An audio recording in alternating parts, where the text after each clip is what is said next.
اللہ کے محبوب علیہ السلام ایک دن مدینے سے گزر رہے تھے تو ایک شخص جس کا نام تھا سوا، تو وہ گھوڑا لیے جا رہا تھا، حضور کو پسند آ گیا، اس سے کہا کہ یہ بیچتے ہو؟ اس نے کہا بیچتا ہوں۔ کتنے کا؟ اتنے کا۔ کہا کہ رکو میں اس کی قیمت لے کے آیا اور تمہیں دیتا ہوں۔ کسی نے اس کو رکے ہوئے دیکھا تو پوچھا یہاں کیوں کھڑے ہو؟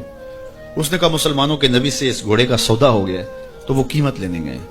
اس نے کہا مجھے زیادہ پیسوں سے دے دو، تو اس نے کہا میں تو یار سودا کر چکا ہوں۔ اس نے کہا کہ کوئی گواہ تھا؟ کہا نہیں۔ کہا مکر جانا۔ اس کو پیسوں کی لالچ آ گئی، اس نے کہا ٹھیک ہے حضور، اتنے میں قیمت لے کے پہنچ گئے۔ تو اس نے کہا میں نے تو آپ سے سودا کوئی نہیں کیا۔ حضور نے کہا ابھی تو سودا ہوا ہے۔ وہ کہنے لگا میں نے سودا کوئی نہیں کیا۔ لوگ بھی اکٹھے ہونے لگے، ہجوم بن گیا۔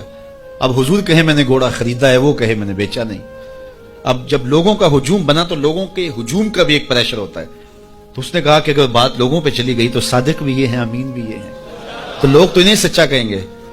اس نے کہا اچھا مجھے یہ بتائیں کہ جب دو آدمیوں کے مابین یوں نزاع بن جائے تو اس میں تسویہ کی صورت کیا ہوتی ہے آپ کی شریعت میں؟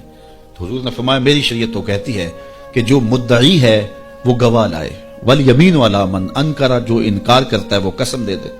اس نے کہا پھر ٹھیک ہے، آپ کا دعویٰ ہے کہ آپ نے گھوڑا خریدا ہے تو پھر آپ گواہ دیں، اور اگر آپ کے پاس گواہ نہیں ہے تو پھر میں قسم دے دیتا ہوں۔ جھوٹ اس نے پہلے بول لیا تھا، قسم دینا اس کے لیے مشکل نہیں تھا، اس کو یہ بھی پتا تھا گواہ کوئی نہیں۔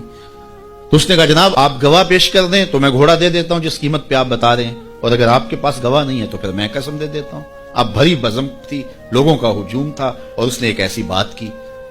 قبل اس سے کہ کچھ دیر گزرتی، حضرت حذیفہ بن یمان الانصاری رضی اللہ تعالیٰ عنہ آگے بڑھے اور کہا کہ گواہی مانگتا ہے؟ اس نے کہا جی میں گواہی مانگتا ہوں۔